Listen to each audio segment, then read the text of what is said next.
A naval dispute between Russian and British warships presented themselves in the waters of the Black Sea on Wednesday, though British officials say there was no conflict encountered.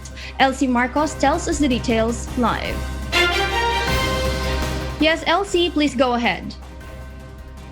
Mariel, one of Russia's warships patrolling the waters of the Black Sea on Wednesday, fired live ammunition as warning shots at British destroyer after it entered 3 kilometers into the territorial waters of Moscow near Crimea.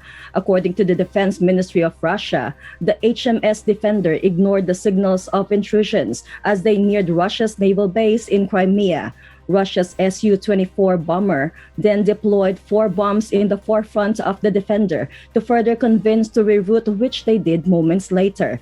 The Russian Foreign Ministry spokesperson Maria Zakharova condemned the occurrence as a rude provocation that defies international law.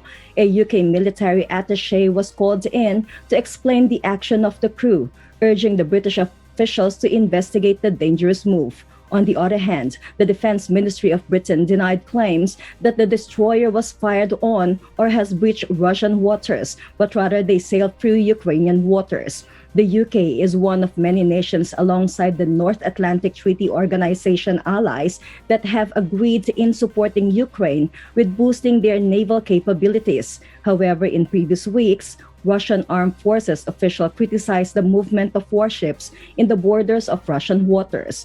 Moscow admitted to firing live ammunition to discourage the NATO warship from crossing Russia's territorial waters, a mere display of the increasing tensions between Russia and Western nations, Ukraine, and NATO allies. Marielle? Elsie, why is there a growing tension between Russia and Western nations? Marielle, recently, there has been a steep rise in tensions between the two sides, raising precautions about the risks of military incidents like the naval dispute on Wednesday. The conflict is deeply rooted in the events of 2014, when Russia conducted an annexation of Crimea from Ukraine. Since then, constant military conflict with fragile ceasefires between the two nations have been present, leading to 14,000 people have reportedly been killed. The actions of Russia has broken the values, principle, and commitments which make up the NATO-Russia relationship, and the NATO have explicitly condemned the annexation of Crimea. Back to you, Marielle.